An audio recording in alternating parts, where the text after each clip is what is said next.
l'histoire d'un marchand d'armes français. Salut, bienvenue à vous, c'est Paris-France-Afrique, l'émission de Survie Paris sur Fréquence Paris Pluriel. On est aujourd'hui 3 en studio. Bonjour Armel. Bonjour Nelly. Et bonjour Christelle. Bonjour. On a décidé de vous retransmettre une conférence de François-Xavier Verschaff qui date de 2001.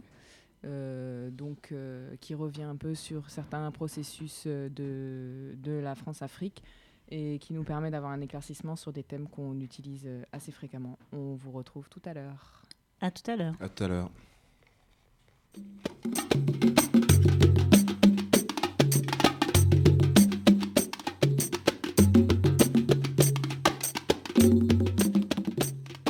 Suite d'un premier ouvrage intitulé La France-Afrique, dont le propos était de dévoiler au public les pratiques néocoloniales françaises en Afrique depuis la décolonisation, Noir Silence a été publié au printemps 2000 par Les Arènes et traite de l'évolution récente de ces pratiques souvent criminelles. Un an après, Les Arènes ont publié Noir Procès, qui relate intégralement les débats du procès intenté par 3 dictateurs africains devant les tribunaux français à l'auteur de Noir Silence, François-Xavier Verschaff, président de l'association Survie. Poursuivis pour offense à chef d'État étranger par Omar Bongo, Idriss Déby et Denis Sassou Nguesso, respectivement présidents du Gabon, du Tchad et du Congo-Brazzaville, François-Xavier Verschaff a gagné son procès. C'était la première fois qu'une personne accusée d'offense à chef d'État était relaxée. Après des centaines de procès, le délit existe depuis 1881, dont les plus nombreux furent ceux intentés par le général de Gaulle à divers journalistes. Entre autres plaignants, Mussolini, Hitler, Duvalier, Pinochet. On revient ici sur le livre Noir Silence avec son auteur, François-Xavier Verschaff, rencontré en avril 2000.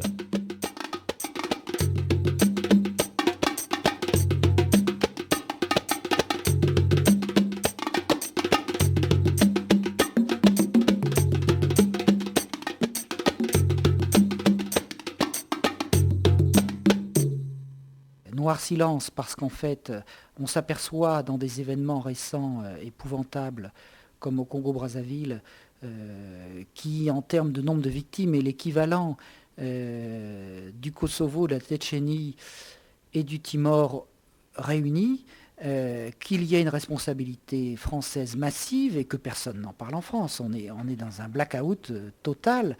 En Guinée-Bissau, la France a aidé à la destruction de la capitale. En Sierra Leone, les réseaux france-africains ont aidé les rebelles qui pratiquaient la loterie et l'amputation. On a un certain nombre de phénomènes de ce type qui ont continué dans les 2 dernières années dans l'occultation la plus totale. Donc il y a d'un côté cette actualité de la France-Afrique que je dresse dans une vingtaine de pays. Il y a le fonctionnement actuel des réseaux qui mutent, que ce soit les réseaux politiques, Pasqua, Chirac, les réseaux de la gauche, ou l'attitude, le comportement d'Elf qui est absorbé par Total, de Bolloré ou de quelques autres, ou certaines autres réseaux moins connus, les services secrets. Et puis surtout, il y a à la fin toute une partie sur les résistances en Afrique, en Europe et en France, à la France-Afrique. Alors, je crois qu'il va falloir qu'on parle un petit peu de la France-Afrique. Est-ce que vous pouvez nous exposer ce qu'il y a derrière ce concept, en fait ? La France-Afrique, c'est comme la face immergée d'un iceberg. En 1960, De Gaulle a été acculé à concéder les indépendances des pays d'Afrique noire, et il a demandé à Jacques Foccart, en fait, pour des raisons stratégiques de rôle de la France, de mettre en place la dépendance de ces pays, leur non-indépendance. Autrement dit, il y a une légalité internationale qui a été proclamée, l'indépendance, et une situation de fait qu'a été chargée de mettre en place Foccart, qui est la dépendance, donc l'illégalité, contrairement à la légalité proclamée. Et donc pour mettre en place l'illégalité, il a fallu le faire de manière cachée. Donc Foccart a mis en place un système de domination qui passait par une présence militaire, la présence des services secrets, la présence d'entreprises faunées des services secrets, les systèmes de la zone franc, une coopération souvent dévoyée,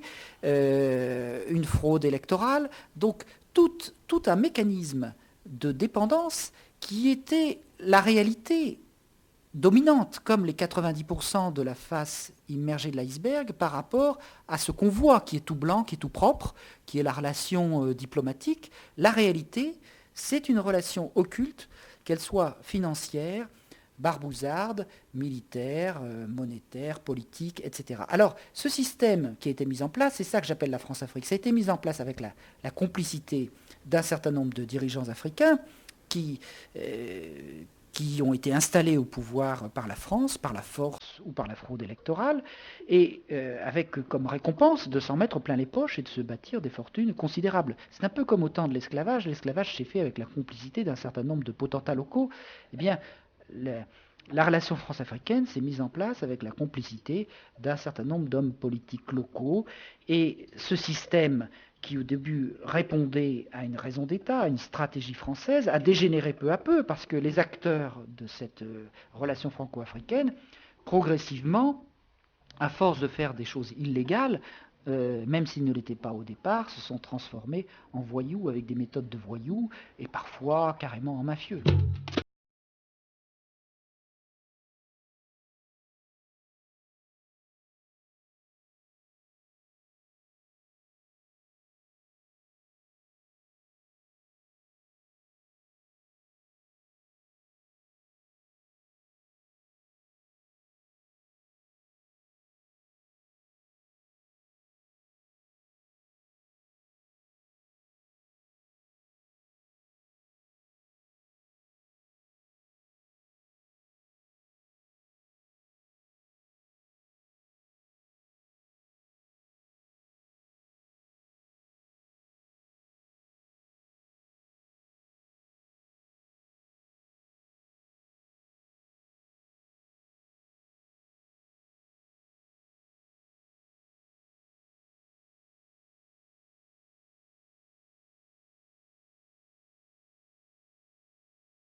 Au départ, comment dire, c'était assez simple puisqu'il y avait Focard qui maîtrise à peu près tout ça de la cellule de l'Élysée pour les affaires africaines. Et puis comme vous le dites, et comme apparemment vous l'expliquez dans le deuxième bouquin que vous avez sorti, mais vous en parliez aussi déjà dans le premier tome de la France-Afrique, c'est assez compliqué. Est-ce que vous pouvez nous expliquer un peu quels sont les réseaux qui œuvrent aujourd'hui en Afrique? Si on prend d'abord les réseaux politiques, on a au départ le réseau Focard, dont a hérité Jacques Chirac. Ça, c'est le tronc principal. Ensuite, à partir de 70, commence à se distinguer le réseau Pasqua, qui devient un réseau dominant, un réseau très important à droite. Puis apparaît en 81 le réseau Mitterrand. Et puis un certain nombre de réseaux subsidiaires à gauche. Michel Rocard n'est pas indemne dans cette affaire. Il y a à droite d'autres réseaux, comme celui de Giscard, de Madeleine, etc. Mais ce sont des réseaux moins importants. Ensuite, il y a quelques très grandes entreprises. Bouygues a joué un rôle important dans plusieurs pays et continue de le jouer en Côte d'Ivoire, au Sénégal, au Burkina. Mais pendant des années, l'entreprise dominante, vraiment dominante, ça a été Elf, dont l'ancien PDG Loïc Le Floch reconnaît que c'était un instrument des services secrets, que c'était une sorte de bras séculiers de la France. Et alors là, sur Elf, j'ai fait un certain nombre de découvertes, c'est-à-dire que je me suis rendu compte que ceux qui détenaient vraiment le pouvoir chez Elf n'étaient pas des pétroliers, mais des vendeurs d'armes, plus des vendeurs d'armes que des pétroliers. Et que dans le comportement d'Elf en Afrique, les questions de vente d'armes, d'utilisation des paradis fiscaux, d'évasion de l'argent, etc., étaient à la limite plus importantes que les questions de pétrole. On a véritablement... Le pétrole, je dirais, est un prétexte à toutes sortes d'opérations. Et le scandale, l'affaire Elf, c'est finalement une affaire de vente d'armes. On ne s'en est peut-être pas assez rendu compte, parce que ce sont les mêmes réseaux. Alors, ensuite, maintenant, il y a une autre entreprise qui est Bolloré, dont j'ai l'impression, à plus d'un titre, qu'elle est en train de se substituer à Elf, instrument des services secrets, mais pour ça, il faut ne pas être trop connu. Or, Elf, maintenant, est vraiment... L'action d'Elf est trop repérée. Donc, celle de Bolloré s'est développée avec plusieurs anciens des services secrets, à commencer par Michel Roussin, qui a été le numéro 2 des services secrets, et qui est devenu le patron de Bolloré en Afrique. Bolloré développe un empire considérable, que ce soit dans les transports, le tabac, les plantations, le caoutchouc, le cacao, les forêts. C'est vraiment une entreprise en pleine expansion, une expansion tellement rapide qu'elle en devient peut-être assez suspecte. Et par ailleurs, j'analyse longuement dans ce livre le rôle très néfaste joué par Bolloré en appui au camp qui a relancé la guerre au Congo-Brazzaville, une guerre civile, encore une fois, épouvantable. Alors après cela, après ces entreprises, on passe au réseau militaire et annexe, c'est-à-dire l'état-major. La plupart des responsables de l'état-major en sont issus de l'Afrique, d'une carrière en Afrique, y compris le chef d'état-major, le général Kelch. Et aujourd'hui, dans des pays comme le Tchad ou Djibouti, ce n'est pas l'Élysée qui fait la politique de la France, j'allais dire, c'est beaucoup plus l'état-major que l'Élysée. L'état-major défend son beefsteak, si j'ose dire, c'est-à-dire ses carrières accélérées, tout un tas de privilèges, tout un tas de traditions qui sont liées à sa présence en Afrique. Il n'y a jamais eu de rupture entre les troupes coloniales et les troupes qui sont aujourd'hui en Afrique, les commandos de marine ou la Légion étrangère. Puis après ça, il y a les différents services secrets, la DGSE, le plus connu, qui a joué un rôle déterminant en Afrique, mais qui n'est pas forcément le plus conservateur aujourd'hui, le plus réactionnaire. Il y a la direction du renseignement militaire, qui joue un rôle important, la DST, qui se mêle d'un certain nombre de pays, du Maghreb, du Soudan, voire même du Burkina. La DPSD, beaucoup moins connue, la sécurité militaire, qui est censée contrôler les trafics d'armes et les mercenaires, mais qui en fait les tolère, sinon les protège. Et puis ensuite, on rentre encore dans d'autres réseaux, certaines excroissances de la franc-maçonnerie, notamment dans l'obédience de la Grande Loge nationale de France, ou des sectes comme les Rose-Croix, les Templiers, etc. Un des problèmes que vous pointez, c'est que le système de la France-Afrique qui n'était guère reluisant s'est dégradé avec l'autonomisation de ces réseaux. Est-ce que vous pouvez nous parler de ça? Comment est-ce que ces réseaux arrivent à s'autonomiser les uns par rapport aux autres? Et est-ce que réellement, par exemple, les états-majors, ou les militaires qui œuvrent dans divers pays agissent de leur propre chef ou sont indépendants par rapport à des prises de décision politiques ou une politique africaine de la France globale? Mais ce qu'il faut voir, c'est que ce système de la France-Afrique, il est fondé ou graissé ou lubrifié, si vous voulez, par une corruption extraordinaire qui se chiffre en milliards de francs. Donc il y a tout un tas de gens en France qui sont profondément corrompus par ce système, qui ont touché pour leurs aventures politiques ou leurs aventures personnelles. Donc ces gens-là sont vulnérables. Ils sont vulnérables au chantage aussi. Et puis ils ont pris des mauvaises habitudes. Ce qui fait que le pouvoir politique a beaucoup de mal à exercer son autorité sur d'autres réseaux qui font la même chose. Ainsi, Jacques Chirac, qui est l'héritier du réseau Focard, est assez mal placé pour commander à l'état-major ou pour commander à ses amis du réseau Pasqua pour faire le ménage. On peut dire que depuis Jean-Christophe Mitterrand, au moins, même déjà au temps de Giscard, l'Élysée s'était transformé comme une tête de réseau plutôt qu'une présidence de la République française. C'est un réseau parmi d'autres. Alors dans ce contexte, les militaires ont beau jeu de faire la loi en plusieurs pays. Je le démontre longuement à propos du Rwanda. C'est beaucoup plus les militaires qui ont défini les orientations et qui ont même intoxiqué une partie des décideurs que les décideurs qui ont commandé aux militaires l'intervention de la France au Rwanda.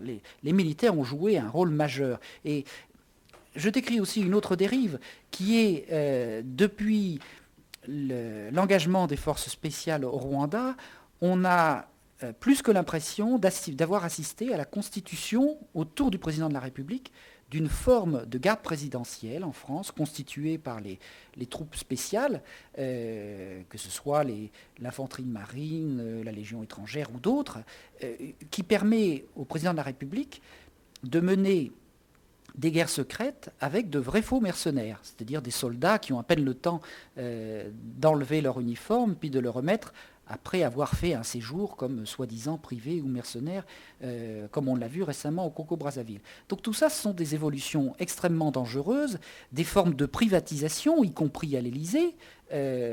Autre exemple, l'Élysée a 2 cellules africaines, un peu comme une bigamie affichée. C'est quelque chose d'incroyable. Donc on est un peu dans le n'importe quoi. La décomposition de l'État. Et je crois que l'une des causes de cette décomposition, c'est la corruption massive.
Revenir peut-être sur Pasqua, vous avez dit qu'il est devenu que le réseau Pasqua est l'un des plus importants à l'heure actuelle.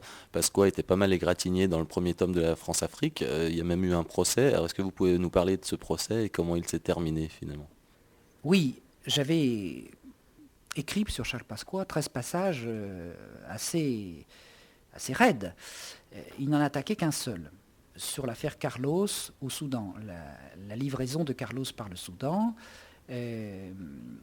Où j'expliquais que ça s'était opéré à travers un accord avec le gouvernement soudanais, lequel gouvernement soudanais participe à des crimes contre l'humanité vis-à-vis des populations du Sud. Il y a eu plus de 2 millions de victimes dans la guerre civile. Alors, le tribunal a admis la quasi-totalité de mes arguments. Il m'a reproché simplement d'avoir attribué à Charles Pasqua, dans le passage incriminé, un rôle plus personnel ou trop personnel, alors que selon le tribunal, cette décision était un engagement du gouvernement tout entier. Autrement dit, d'avoir trop pointé Charles Pasqua par rapport à une décision globale. La décision globale elle-même, je persiste à dire qu'elle est scandaleuse, c'est-à-dire avoir pour obtenir la livraison de Carlos, très sensiblement amélioré la coopération avec les services secrets, la coopération militaire, la coopération financière, la réhabilitation d'un régime auteur de crimes contre l'humanité. Je persiste à dire que c'est inadmissible. Le tribunal a estimé que je n'aurais pas dû imputer cela si précisément à Charles Pasqua. On aurait pu discuter de cette décision. qui nous a amenés à être condamnés à un franc symbolique, à payer un franc symbolique à Charles Pasqua au lieu des 5 millions qu'il demandait. On voit que la peine était limitée, d'autant que le tribunal n'a pas exigé le retrait des livres et a simplement fait enlever une phrase dans le... Enfin, 2 ou 3 lignes, je ne me souviens plus, ou 4 lignes, dans les éditions ultérieures, tout en laissant la démonstration. Par conséquent, nous n'avons pas fait appel d'une décision dont nous estimions qu'elle nous donnait assez largement raison. S'agissant du deuxième tome que vous avez écrit, est-ce qu'on va découvrir de nouvelles choses par rapport à ce personnage ou par rapport à d'autres ? Il a droit à l'un des chapitres les plus importants, avec des attendus historiques plus fouillés et une analyse qui est fondée sur son rôle chez Elf, ses liens avec d'importants vendeurs d'armes, ce que j'appelle la Corse-Afrique également, qui a joué un rôle déterminant chez Elf, dire certains réseaux corses en Afrique, et puis l'impact, l'effet de sa doctrine souverainiste, qui est une doctrine à la pointe de ce qu'on appelle le syndrome de Fajauda, c'est-à-dire la phobie permanente des anglo-saxons, des Américains en particulier, mais je démontre finalement que cela n'est que l'apparence et qu'en réalité, le réseau Pasqua, sur un certain nombre de terrains décisifs en Afrique, s'entend parfaitement avec les Américains, pour certains partages du gâteau, et que même Pasqua est très bien avec le candidat Bush de la prochaine élection présidentielle, les Républicains, lui-même fils d'un ancien directeur de la CIA, et que peut-être le souverainisme arrange davantage les Américains que l'Union européenne. Le souverainisme de Pasqua, il ne peut pas s'expliquer justement par les intérêts qu'il a lui-même en Afrique, à savoir si la politique étrangère de la France devient d'un coup une politique européenne, Pasqua n'aura plus grande influence dans ce qui sera entre l'Europe et l'Afrique. C'est une analyse qui est tout à fait pertinente.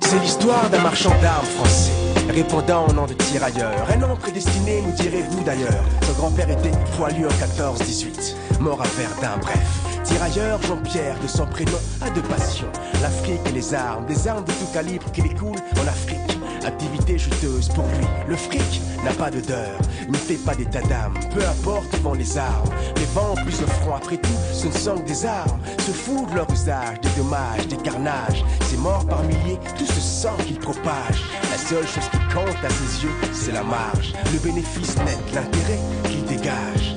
Business is business, dit un vieil adage. Quand tirailleurs se frottent les mains, ça sent l'orage. Un conflit éclate et Jean-Pierre plie bagage. Son catalogue en main, le carnet de commandes toujours plein. La conjoncture est bonne, le marché en pleine croissance. Quand en banque suisse, bateau de plaisance, un train de vie royale, tirailleur est aux anges. Le téléphone sonne, annonce à tout l'état une sécession au nord, une émeute qui éclate. À l'autre bout du fil, Jean-Christophe éclate de rire. Un marché de plus vient de s'ouvrir. Les nouvelles sont bonnes, un peuple va souffrir. La vie est belle, même si sombre est l'avenir. Du riz et des armes, c'est de ça qu'il s'agit. Apocalypse, annoncé aux 20h, ouvrez vos cœurs, donnez du riz à tous ces enfants qui meurent. Pendant ce temps, les armes coulent à flot par le même canal. Le riz débarque en même temps que les armes. Apocalypse, annoncé aux 20h, ouvrez vos cœurs, donnez du riz à tous ces enfants qui meurent. Pendant ce temps, les armes coulent à flot par le même canal. Le riz débarque en même temps que les armes. Le Biafra, exemple typique du paradoxe. Des enfants meurent de faim et Jacques Foccart se frotte les mains. Des mercenaires en armes débarquent au Nigeria. Exploiter la misère pour introduire des armes au nom du pétrole et des dollars qui engendrent 1 million d'innocents ont vu leur vie réduite en cendres. Images saisissantes, ces enfants squelettiques au ventre gonflé, plein d'avis dramatiques. C'est la famine verte. Non pas que les terres soient stériles, mais les mines et la guerre empêchent de cultiver. Ils voient leurs récoltes pourrir sous leurs yeux. Pire, ils voient leurs enfants mourir sous leurs yeux. Enfants sacrifiés, les sausaboys pullulent. Armés jusque dans la bataille, promet d'être rude. C'est la guerre et son cortège d'inhumanité. Un monde dans lequel prospère Jean-Pierre. Une courbe des ventes florissante. Un marché en croissance soutenu par la politique de la France, qui tient à garder l'Afrique sous influence. Le nerf de la guerre, la désinformation. Ils acheminent des armes sous couvert humanitaire. C'est bon pour les affaires et ça soulage les consciences. L'opération turquoise en est un parfait exemple. Alors allez-y, faites comme ils ont dit. Envoyez donc du riz, mais maintenant vous savez que dans les sacs se cachent aussi des armes. Du riz et des armes, c'est de ça qu'il s'agit. La solution est avant tout politique, avant d'être humanitaire. Du riz et des armes, mon frère, c'est de ça qu'il s'agit. Apocalypse, annoncé aux 20h, ouvrez vos cœurs, donnez du riz à tous ces enfants qui meurent. Pendant ce temps, les armes coulent à flot par le même canal. Le riz débarque en même temps que les armes. Apocalypse, annoncé aux 20h, ouvrez vos cœurs, donnez du riz à tous ces enfants qui meurent. Pendant ce temps, les armes coulent à flot par le même canal. Le riz débarque en même temps que les armes. Le riz débarque en même temps que les armes. Le riz débarque en même temps que les armes. Le riz débarque en même temps que les armes. Le riz débarque en même temps que les armes.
Je voudrais commencer à parler à la fois des signes d'espoir et des résistances.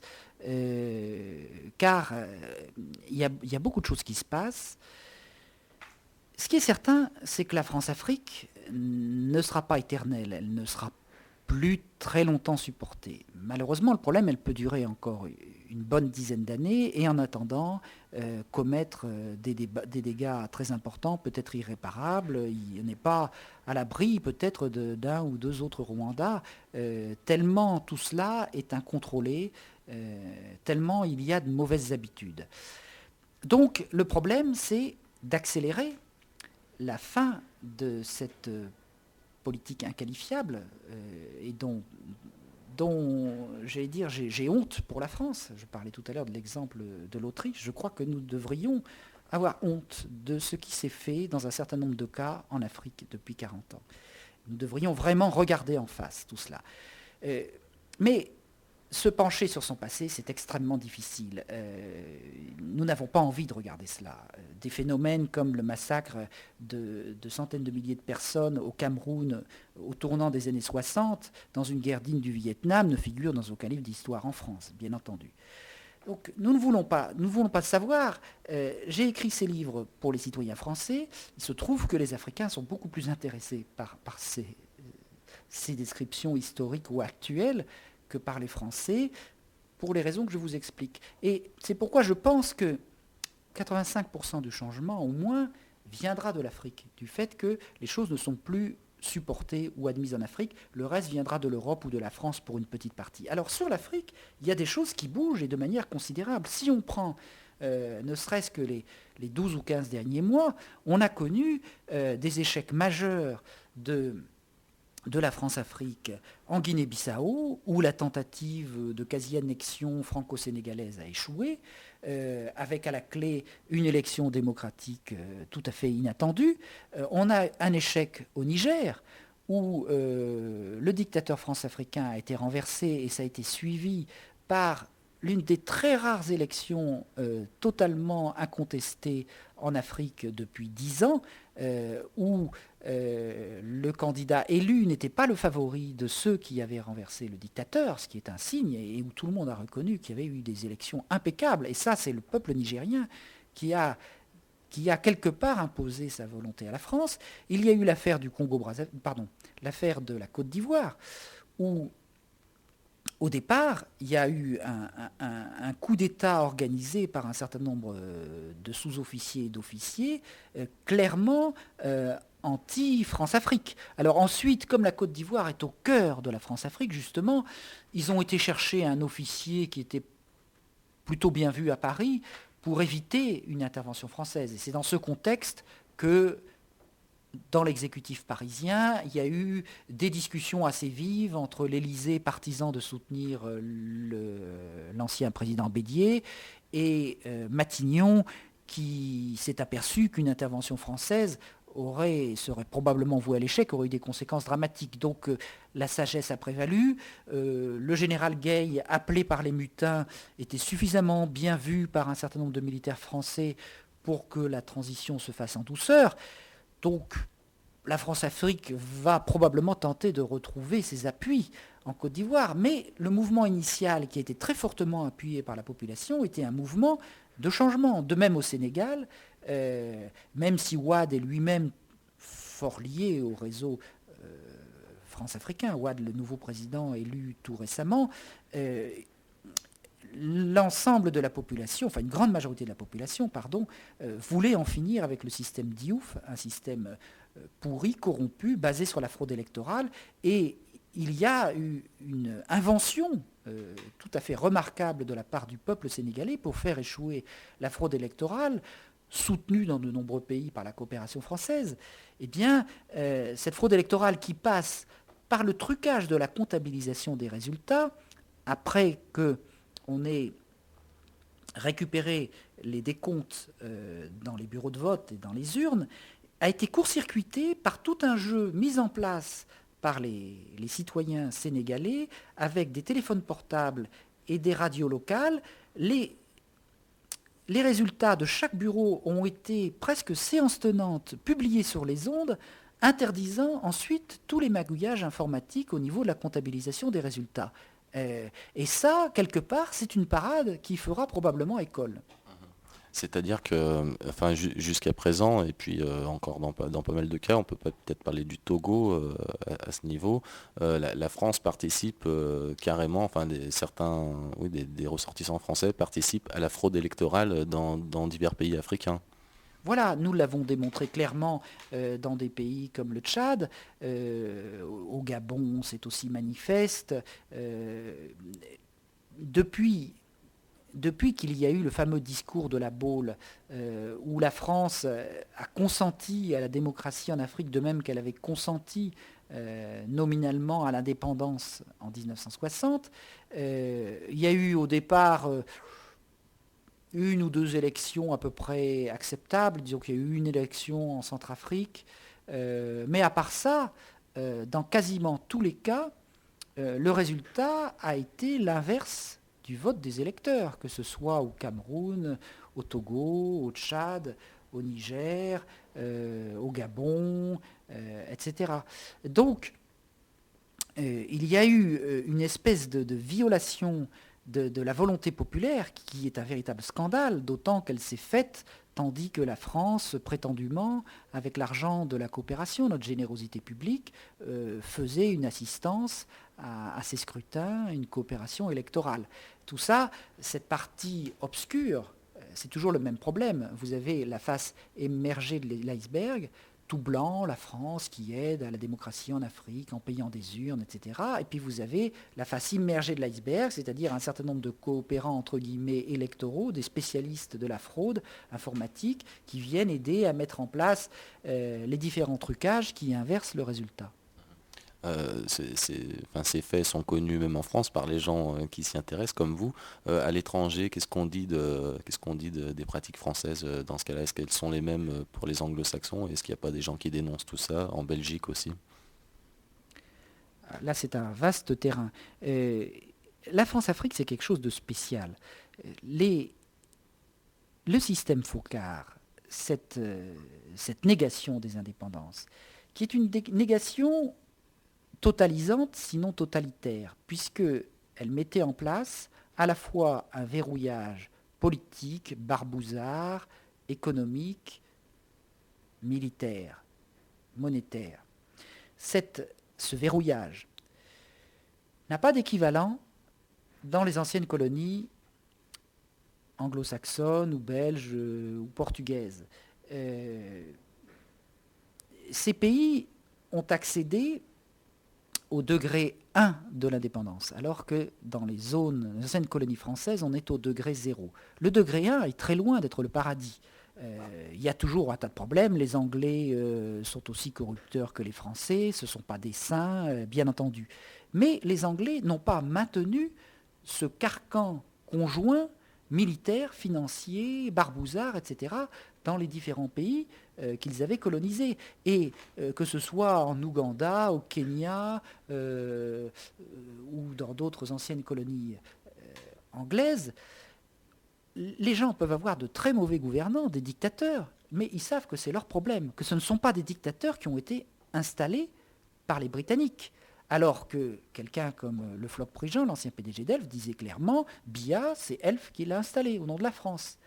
Donc, le degré 1 de l'indépendance, ça veut dire qu'un peuple commence à devoir faire ses choix, à se démêler au milieu des difficultés, et tout ça, bien sûr, n'est pas pavé de roses. L'histoire, on ne peut pas, comme disait Jean-Christophe Ruffin, épargner à un peuple les morsures de l'histoire. Mais c'est leur histoire. Tandis qu'en France-Afrique, ça a été pendant 40 ans le maintien de régimes choisis par la France. Et quand les gens voulaient en changer, eh bien, on organisait les fraudes électorales pour leur maintenir les mêmes dictateurs.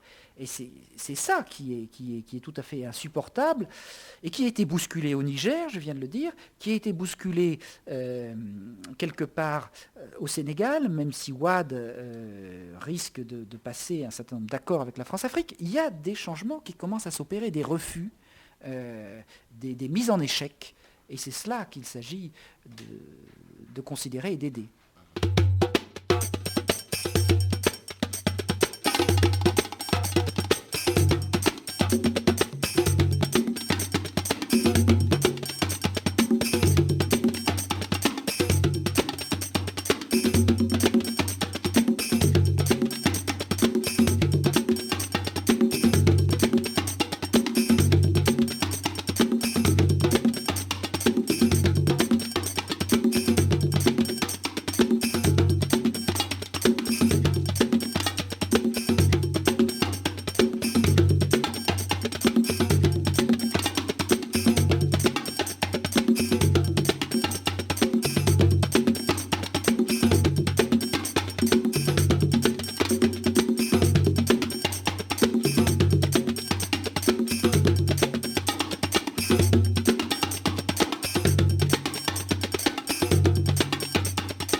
vous nous disiez un espoir de changement, 85% selon vos propres mots du changement viendra probablement de l'Afrique. Néanmoins, il y a des résistances qui s'organisent en France. Survie en fait partie. Survie est peut-être même à la pointe de ce combat en France. Est-ce que vous pouvez nous développer tout ça, nous dire qui œuvre avec vous, quelles sont l'opposition au système france-africain en France? J'ajoute 2 mots pour dire qu'il y a 10% donc, qui viendra de l'Europe, c'est-à-dire le fait que la France soit obligée de composer dans ses décisions avec d'autres pays d'Europe qui n'ont pas du tout le même regard sur la politique française, quelque part constitue un frein dans un certain nombre de situations. Mais venons-en aux résistances en France. Survie est une association de citoyens qui au départ se battait pour une meilleure efficacité de la lutte contre l'extrême misère, de la coopération française en Afrique, etc., et qui s'est rendu compte progressivement que c'était inutile de parler de coopération quand, en fait, on soutenait un certain nombre de régimes qui contribuaient à opprimer ou à ruiner leur peuple. Donc, on s'est dit, pour le moment, il faut d'abord se battre contre ce système de la France-Afrique. Et ça fait depuis 93-94, a fortiori depuis la complicité de la France dans le génocide au Rwanda, que nous nous sommes engagés avec d'autres associations, souvent, dans l'exposé, l'information, la dénonciation du rôle que joue la France en Afrique. Nous le faisons à travers une lettre mensuelle qui s'appelle Billets d'Afrique, qui est lue par de très nombreux journalistes, décideurs, militants, à travers des dossiers noirs de la politique africaine de la France, à travers un certain nombre d'interventions sur des dossiers ponctuels comme les mercenaires, le rôle de la France à Djibouti, dans les Comores, etc. Donc nous menons des campagnes successives et souvent nous sommes membres, initiateurs, animateurs ou autres de coalitions qui attaquent tel ou tel défaut de la cuirasse. Car la France-Afrique est un phénomène tellement massif, nous nous en sommes rendus compte, que l'affronter de face, c'est parfois inopérant, parce que c'est tellement massif, c'est tellement incroyable. Quand nous manifestons pour dire la France mène une guerre civile au Congo-Brazzaville qui fait autant de victimes qu'en Tchétchénie, au Kosovo ou au Timor, personne ne nous croit, puisque la presse n'en parle pas. Et qu'il y a une forme de censure extraordinaire. Donc, ces actions directes sont très difficiles. Par contre, les actions indirectes, comme celle sur la Cour pénale internationale, en montrant comment pendant des années la France a saboté cet organisme qui devait prévenir la répétition des génocides, que finalement, sous la pression des associations de l'opinion publique, elle a fini par l'admettre, mais en introduisant un article supplémentaire qui exonérait pour le futur, pour les 7 ans à venir, ces ressortissants, et en particulier ces vrais faux mercenaires, de toute inculpation pour crimes de guerre, en dénonçant des énormités pareilles, quelque part, on contribue à éclairer quel est le rôle réel de la France en Afrique. Et cela, ce combat au sujet de la Cour pénale internationale, nous l'avons fait avec une quarantaine d'associations au sein d'une coalition. On pourrait aussi parler de la non-ratification de la Convention contre l'usage des mercenaires. Il y a une espèce de ralliement de plus en plus important de l'état-major et d'un certain nombre de cercles politiques en France à l'usage intensif des mercenaires ou des vrais faux mercenaires en Afrique pour pallier au fait qu'on n'ose plus trop afficher des interventions militaires directes. Ce silence, vous en avez parlé au début de l'interview. Peut-être pas, vous avez peut-être pas bien expliqué comment on en arrive à un tel silence. Effectivement, 50 000 morts au Congo-Brazzaville en 2 ou 3 ans, on n'en parle pas. Le Rwanda, on en a parlé après, et puis dans les grands médias en tout cas, on n'a pas tout dit sur ce qui s'était passé. Comment vous expliquez qu'il n'y ait pas un journaliste, ou qu'il y en ait très peu en tout cas, pour dénoncer cette situation, pour l'expliquer clairement, pour faire des documentaires comme on en voit sur d'autres pays? Le sujet mériterait un ouvrage à lui tout seul, car c'est pas simple. Il y a plusieurs phénomènes. Il y a les médias d'État. Il y a des journalistes belges qui sont arrivés en stage à TV5 Europe qui nous ont dit que c'est la première fois qu'on voit une censure dans une télévision quand il s'agissait de parler de l'Afrique. Il y a les médias qui sont dans des grands groupes privés qui dépendent des grands groupes privés ayant des intérêts en Afrique. Je pense à TF1 qui dépend de Bouygues, ou à Canal+ de Vivendi, ou M6 de la Lyonnaise des Eaux. Donc les médias français ne sont pas sur une planète indépendante. Ensuite, l'AFP a un comportement totalement différent en Afrique francophone ou en Afrique anglophone. C'est souvent très aligné sur les gouvernements en place. Ensuite, il y a l'attitude de chaque journaliste. Je crois que la plupart des rédactions savent que l'Afrique, ça sent pas bon. Donc, ils n'ont pas tellement envie d'en entretenir les lecteurs. Je crois qu'il y a une espèce de réflexe de protection auquel les lecteurs participent. Je crois qu'il n'y a pas une très grosse demande d'information de la part des citoyens français sur l'Afrique.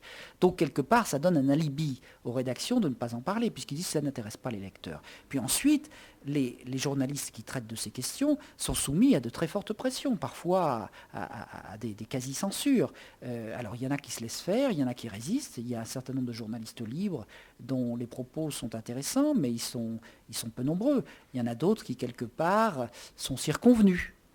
Survie mène des campagnes avec des lettres qu'on doit adresser à son député.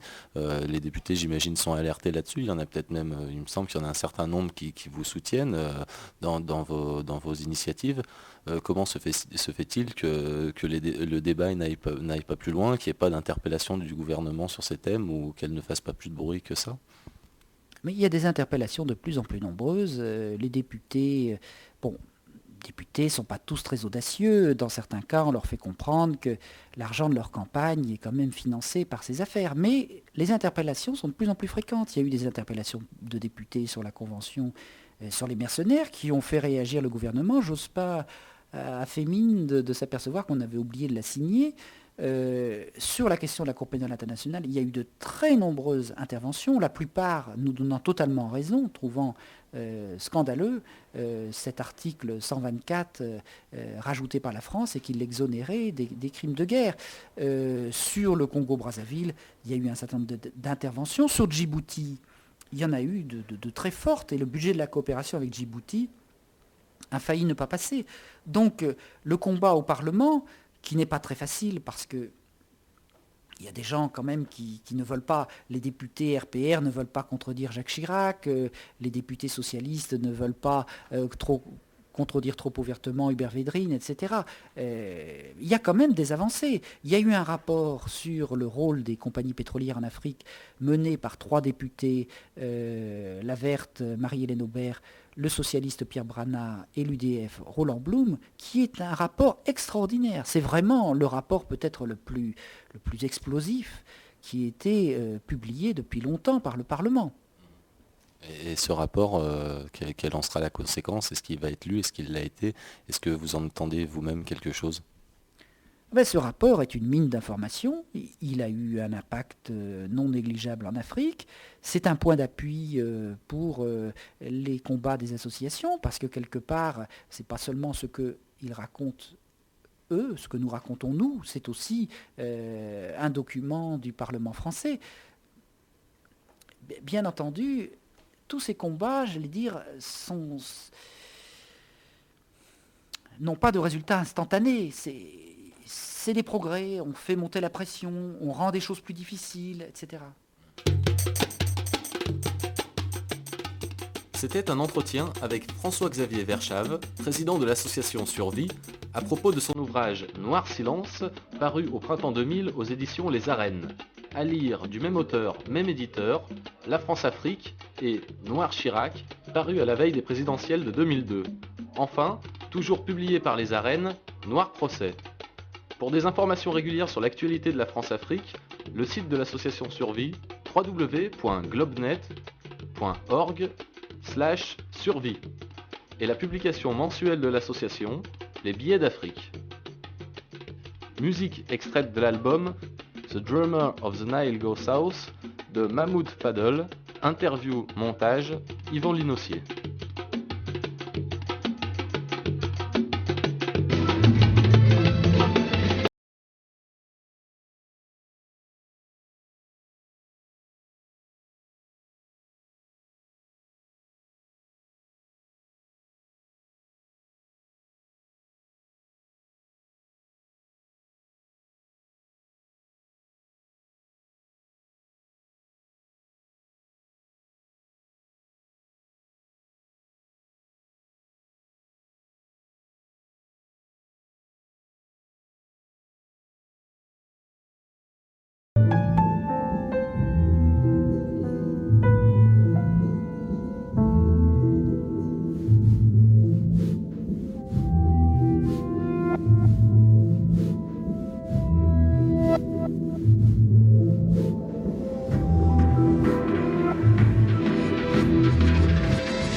Salut, c'est toujours Paris-France-Afrique sur Fréquence Paris Pluriel, l'émission de Survie Paris tous les lundis de 17h30 à 19h.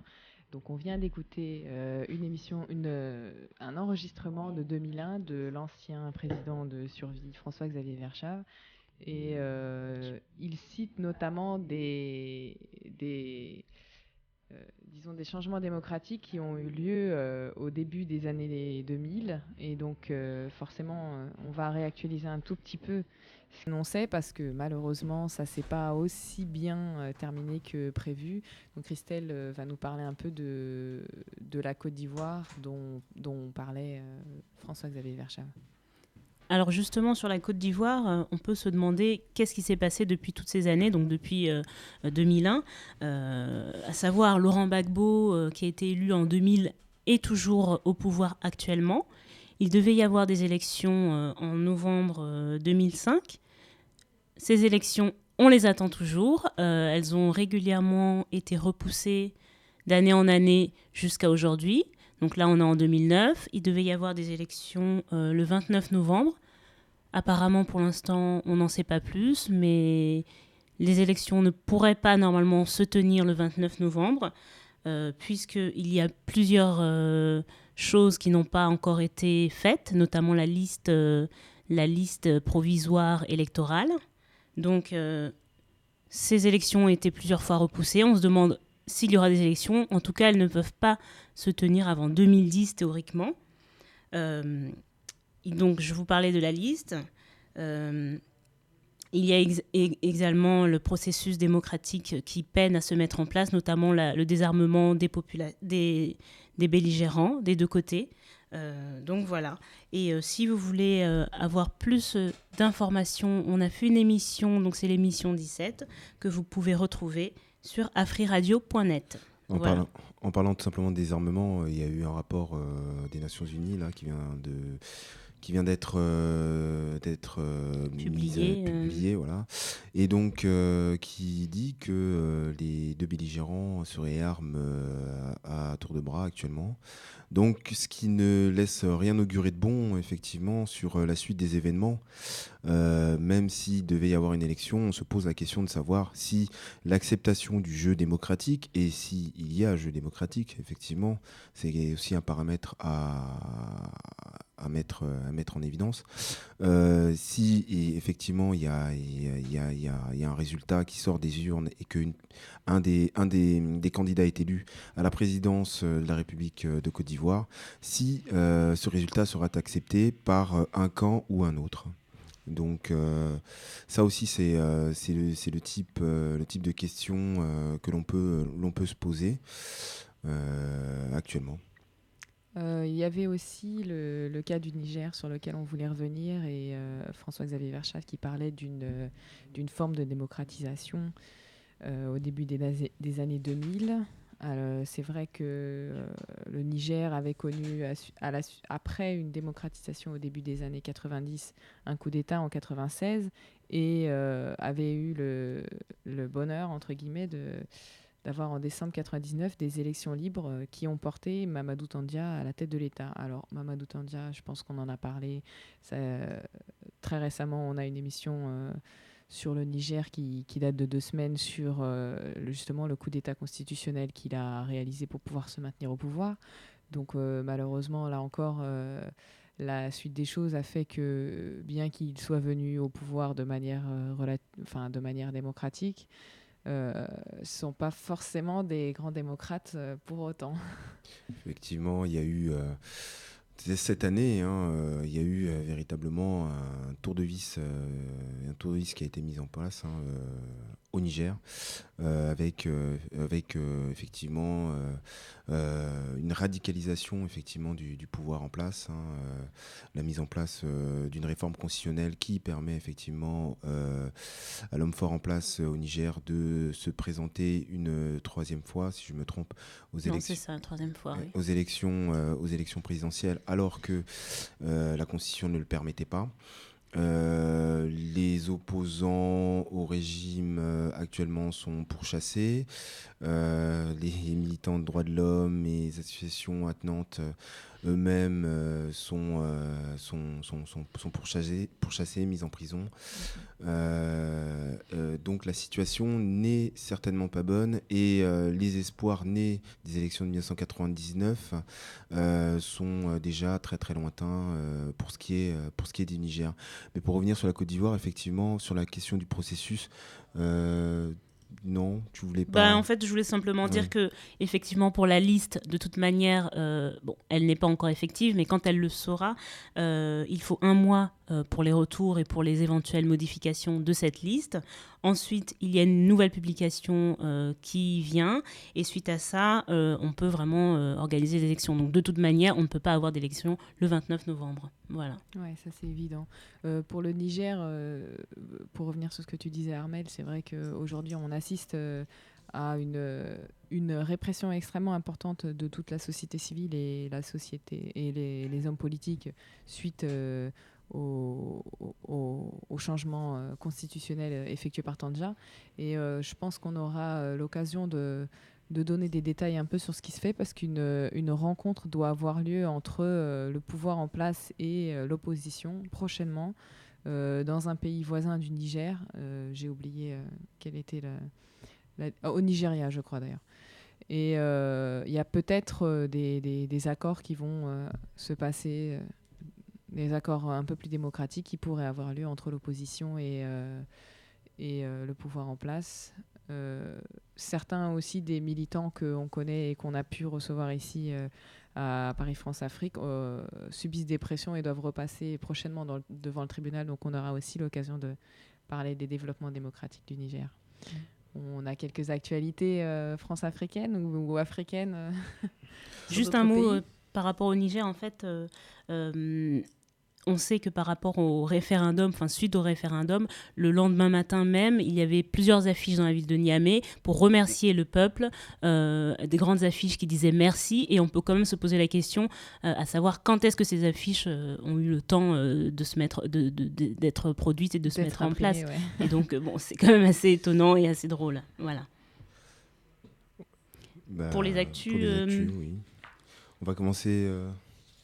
le Sénégal. Le Sénégal. Alors, manifestation vendredi à Dakar à l'appel de l'opposition. Donc, suite à l'affaire des 133 000 € dont on vous a parlé la semaine dernière. Donc, c'était ce don, ou du moins ce cadeau offert par M. Wade, le président du Sénégal, à un agent du FMI pour le remercier de sa visite. Alors, la coalition d'opposition S'unir pour un Sénégal debout a organisé une manifestation et fait signer une pétition dans la capitale pour demander la démission du président Wade. Donc, mauvaise passe pour celui qui semble vouloir se représenter pour les élections de 2012 et qui s'est déclaré ces derniers jours sûr de remporter les élections sans même avoir besoin de faire campagne. C'est plutôt assez arrogant de sa part, mais enfin, bon. Et donc, de mars à juin 2008 dernier, les assises nationales de l'opposition avaient pourtant permis d'établir plusieurs propositions en faveur de plus de démocratie au Sénégal. Donc, et malgré un grand impact populaire, une diffusion de ces propositions donc, par voie de presse et une pression importante sur l'État au moment de la publication de ces propositions, il faut croire que ces conseils ont fini à la poubelle présidentielle.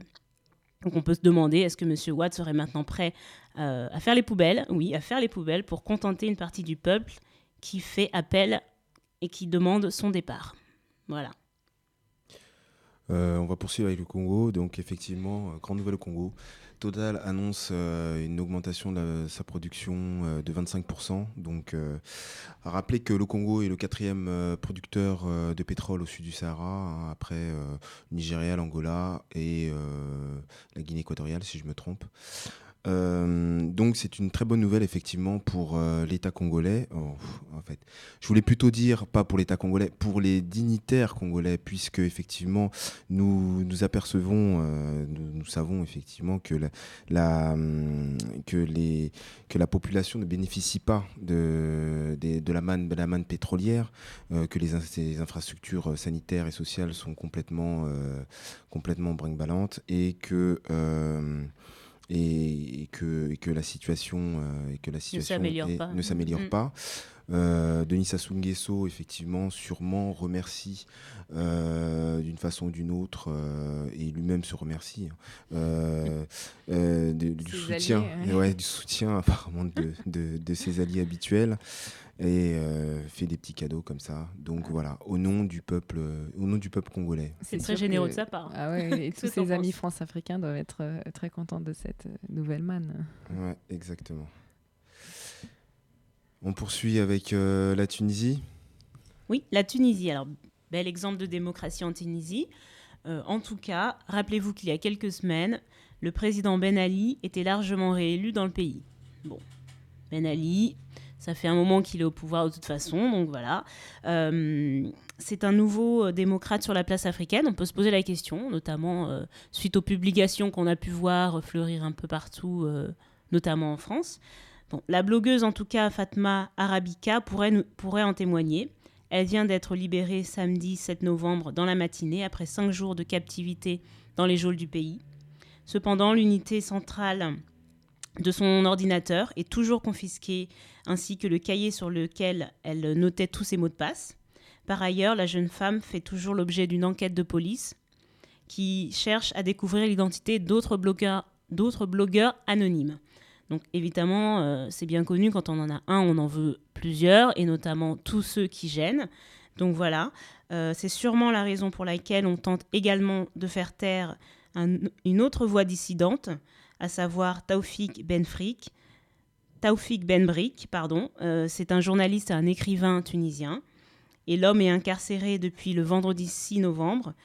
Il a été incarcéré suite à une agression, donc il dit qu'apparemment ce serait un tour pour pouvoir l'arrêter, le mettre en prison, et qu'il n'a rien fait. Donc bon, voilà, en tout cas, il a été arrêté, il est toujours en prison, et apparemment, au pays de Ben Ali, on ne plaisante pas avec le ménage post-électoral.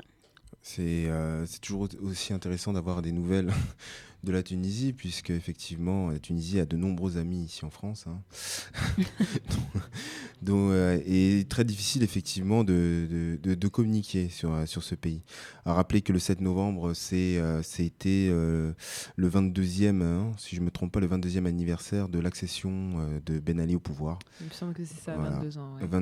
22 ans au pouvoir. Alors était-ce un cadeau pour le peuple tunisien? Certainement pas. De la libérer le 7 novembre et qu'elle soit effectivement peut-être réincarcérée plus tard.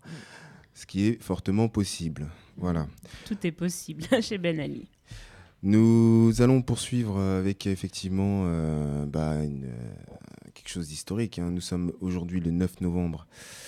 9 novembre 2009. Et ça fait 20 ans que le mur est tombé, mur de Berlin. Qu'en est-il effectivement de la situation en Afrique, puisque 89 aussi correspond effectivement au grand virage démocratique.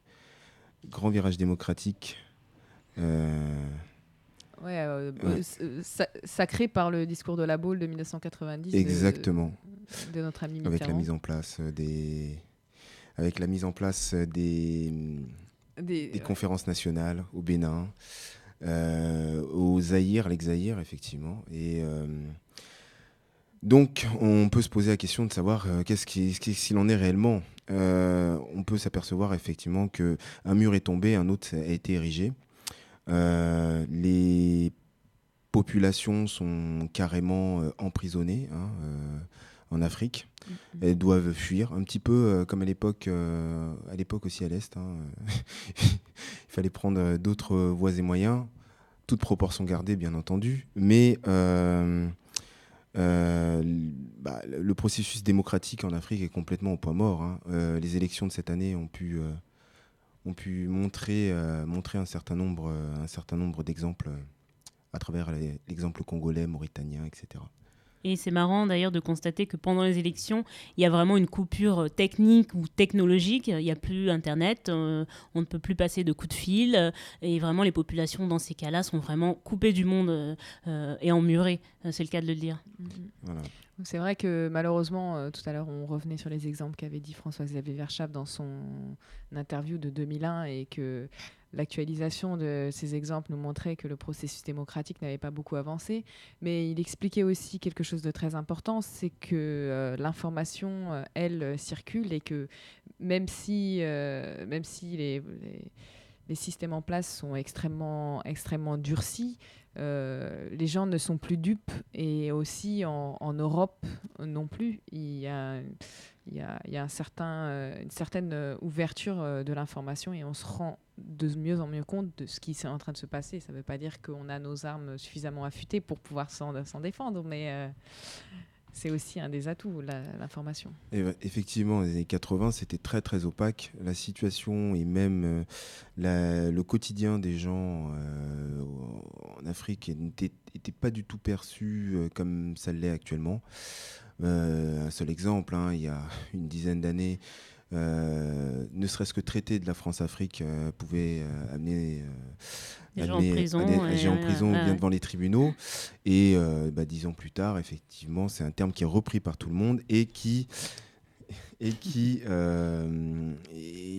fait débat. Donc c'est quelque chose quand même d'intéressant.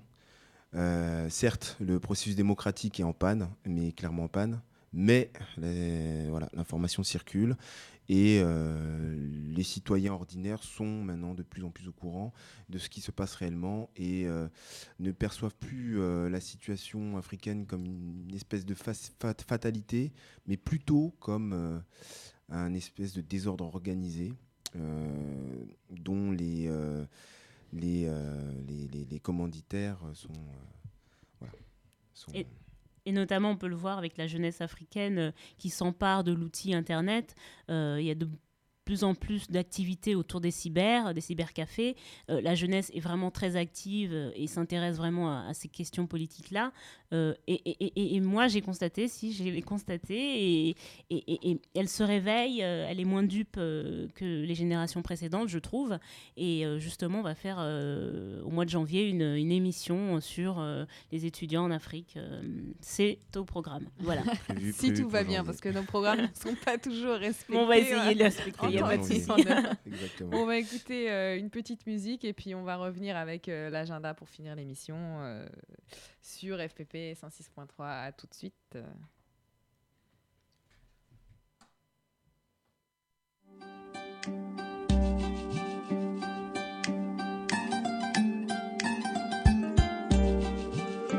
Il y a toujours eu des résistances en Afrique.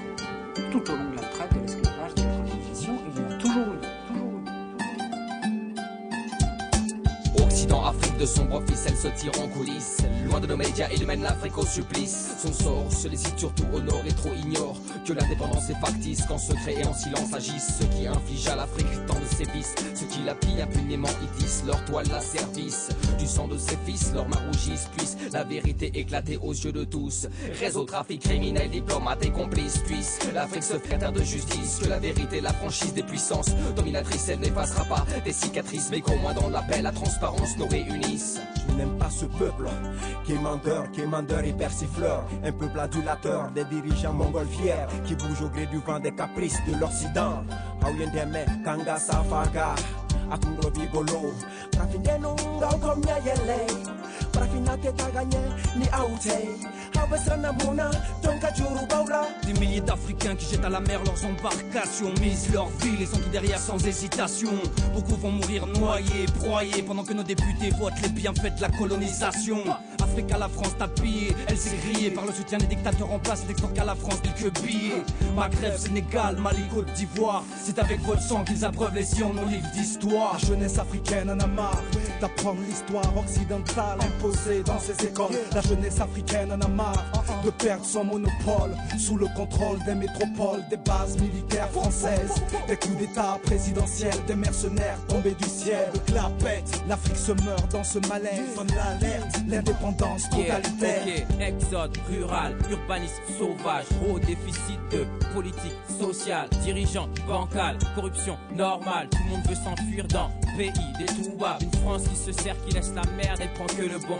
France partenaire de la misère et de la corruption. Charter expulsion, unique solution. L'indépendance africaine, une fiction. Neba Kedi, Neba Ketchokodi, Tungodo, Nebe Ala de Limba Fodi, Neba Fotchokodi, tungudu nebe ala dili mbe masa ala dili farafina kabo nogo lambe masa ala dili sinitaka nogo yambe masa ala dili shura femine kadabila masa ala dili fanga jugu beka ban tutiki kuturu beshwenina ala ni seka sababu walbabe sunguru bajala ala ni kono na feli sababu jamana diombe boli katakoka ala ni seka sababu sabata la meleke nombe grebu yala ala ni kono na feli sababu partout il y a des guerres pour les richesses il y a la France-Afrique des multinationales qui gentiment pillent l'Afrique qui sont pas seuls il y a aussi des fils d'Afrique et tous ces malfaiteurs se retrouvent dans les sommets France-Afrique le roi de France visite tous les rois telés des bamboulas l'accueil est grand et folklorique ils sont gentils les bamboulas tu voles le pétrole les richesses tu les vires de chez toi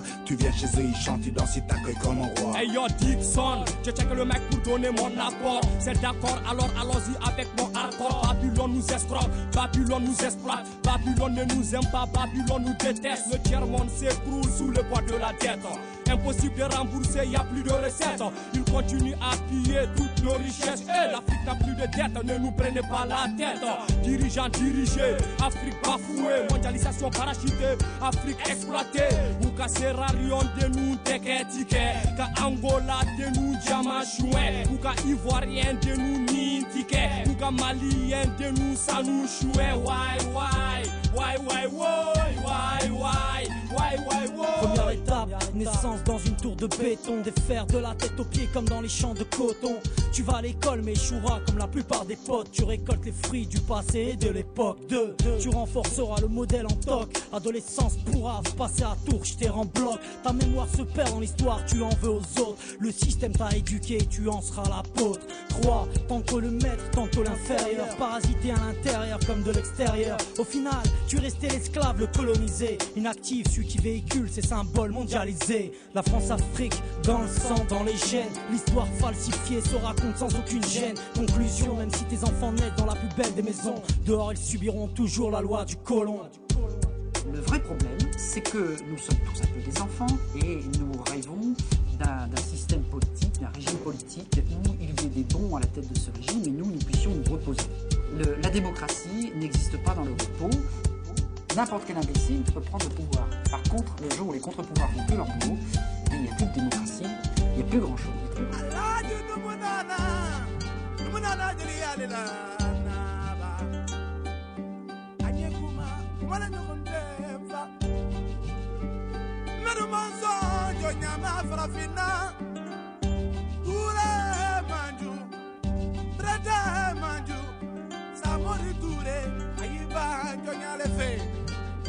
Mandela, Thomas Sankara, Amical Cabral, Ben Baraka, Lumumba, Wolumanso, Donya, la Fenaba, Farafina, Bariga, Bariga, Bariga,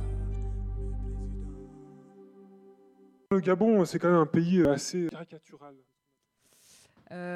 Donc, vous êtes sur FEP 106.3, l'émission de Survie Paris, Paris France-Afrique. On fait un petit agenda pour finir. On vous invite à plein de soirées super intéressantes qu'il ne faut absolument pas rater. Jeudi 12, donc jeudi à venir, il y a le collectif Élection Afrique qui fait sa 9e réunion. C'est à la Bourse du Travail 5... je ne sais plus l'adresse, à la Bourse du Travail au Métro République, donc réunion du collectif Élection Afrique. Samedi 14, pour la semaine de la solidarité internationale, il y a un débat notamment avec Benjamin Moutila de la Fédération des Congolais de la Diaspora, une projection de débat qui a lieu à la mairie du 20e métro Gambetta à partir de 10h30, je crois. Donc de 10h30 à 17h, des informations sur les mobilisations contre les élections truquées et des choses comme ça, le samedi 14. Et qu'est-ce qu'on a encore ? Un débat super intéressant. Alors là, on vous a parlé de la sortie du dernier dossier noir de survie Que fait l'armée française en Afrique de Raphaël Granvaux. Et Raphaël Granvaux nous fait l'honneur de monter à Paris parce qu'il habite dans le sud de la France pour pour venir nous faire une conférence mercredi 18 à la Maison des associations du 3e arrondissement, 5 rue Perret, à 19h. Une info aussi que j'ai failli oublier, mais qu'il ne faut absolument pas oublier. En tout début d'émission, on a écouté une chanson de l'album de Apkas. Et Apkas sera en concert avec d'autres de ses amis samedi soir, le 14, au Café La Pêche de Montreuil, métro Mérite Montreuil. C'est samedi à partir de 20h30 au Café La Pêche, métro Mairie de Montreuil. Voilà, Apkas, Négus et d'autres, tout ça toujours pour la Semaine de la Solidarité Internationale. Voilà, on finit notre émission avec le fameux dub de François-Xavier Verschaff dont les extraits sont issus de l'interview que vous avez pu entendre aujourd'hui. Donc, on lance un concours pour la semaine prochaine. Celui qui a retrouvé tous les passages, il gagnera une invitation à nos soirées débat. Allez, à bientôt. C'était Paris-France-Afrique sur 106.3 FM.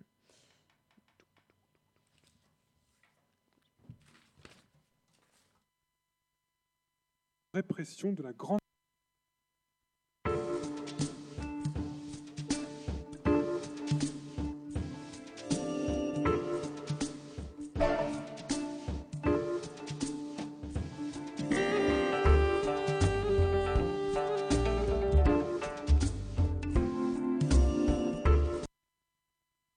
L'égalité, c'est une relation occulte, qu'elle soit financière, barbouzarde, militaire, monétaire, politique, etc. Ça a été mis en place avec la complicité d'un certain nombre de dirigeants africains qui ont été installés au pouvoir par la France, par la force ou par la fraude électorale. On a au départ le réseau Focard, dont a hérité Jacques Chirac. Ensuite, à partir de 70, commence à se distinguer le réseau Pasqua, qui devient un réseau dominant, un réseau très important à droite. Puis apparaît en 81 le réseau Mitterrand, puis un certain nombre de réseaux subsidiaires à gauche. Michel Rocard n'est pas indemne dans cette affaire. Il y a à droite d'autres réseaux comme celui de Giscard, de Madelin, etc. Ensuite, il y a quelques très grandes entreprises. Bouygues a joué un rôle important dans plusieurs pays et continue de le jouer. En Côte d'Ivoire, au Burkina, Elf, dont l'ancien PDG Loïc Le Floch reconnaît que c'était un instrument des services secrets. Ceux qui détenaient vraiment le pouvoir chez Elf n'étaient pas des pétroliers mais des vendeurs d'armes. Le pétrole, je dirais, est un prétexte à toutes sortes d'opérations et le scandale, l'affaire Elf, c'est finalement une affaire de vente d'armes. Ensuite, maintenant, il y a une autre entreprise qui est Bolloré, dont j'ai l'impression, à plus d'un titre, qu'elle est en train de se substituer à Elf. Bolloré s'est développé avec plusieurs anciens des services secrets, à commencer par Michel Roussin, qui a été le numéro 2 des services secrets, et qui est devenu le patron de Bolloré en Afrique. Bolloré développe un empire considérable, que ce soit dans les transports, le tabac, les plantations, le caoutchouc, le cacao, les forêts. C'est vraiment une entreprise en pleine expansion tellement rapide qu'elle en devient peut-être assez suspecte. Alors après cela, après ces entreprises, on passe au réseau militaire et annexe, c'est-à-dire l'état-major. La plupart des responsables de l'état-major en France sont issus d'une carrière en Afrique, y compris le chef d'état-major, le général Kelch. Aujourd'hui, dans des pays comme le Tchad ou Djibouti, ce n'est pas l'Élysée qui fait la politique de la France, j'allais dire c'est beaucoup plus l'état-major que l'Élysée. L'état-major défend ses carrières accélérées, tout un tas de privilèges qui sont liés à sa présence en Afrique. Il n'y a jamais eu de rupture entre les troupes coloniales et les troupes qui sont aujourd'hui en Afrique, les commandos de marine ou la Légion étrangère. Puis après ça, il y a différents services secrets, la DGSE, le plus connu, qui a joué un rôle déterminant en Afrique, mais qui n'est pas forcément le plus conservateur aujourd'hui, le plus réactionnaire. Il y a la direction du renseignement militaire, qui joue un rôle important, la DST, qui se mêle d'un certain nombre de pays, du Maghreb, du Soudan, voire même du Burkina, la DPSD, qui est censée contrôler les trafics d'armes et les mercenaires, mais qui en fait tolère sinon les protège. Et puis ensuite on rentre encore dans d'autres réseaux, certaines excroissances de la franc-maçonnerie, notamment dans l'obédience de la Grande Loge nationale de France, ou des sectes comme les Rose-Croix, les Templiers, etc. Mais ce qu'il faut voir, c'est que ce système de la France-Afrique, il est fondé, graissé ou lubrifié, si vous voulez, par une corruption extraordinaire qui se chiffre en milliards de francs. Donc il y a tout un tas de gens en France qui sont profondément corrompus par ce système, qui ont touché pour leurs aventures politiques ou leurs aventures personnelles. Donc ces gens-là sont vulnérables. Ils sont vulnérables au chantage aussi. Et puis ils ont pris des mauvaises habitudes. Ce qui fait que le pouvoir politique a beaucoup de mal à exercer son autorité sur d'autres réseaux qui font la même chose. Ainsi, Jacques Chirac, qui est l'héritier du réseau Focard, est assez mal placé pour commander à l'état-major ou pour commander à ses amis du réseau Pasqua pour faire le ménage. Des phénomènes comme le massacre de centaines de milliers de personnes au Cameroun au tournant des années 60, dans une guerre digne du Vietnam, ne figurent dans aucun livre d'histoire en France, bien entendu. Il se trouve que les Africains sont beaucoup plus intéressés par ces descriptions historiques ou actuelles que les Français. Je crois que nous devrions avoir honte de ce qui s'est fait dans un certain nombre de cas en Afrique depuis 40 ans.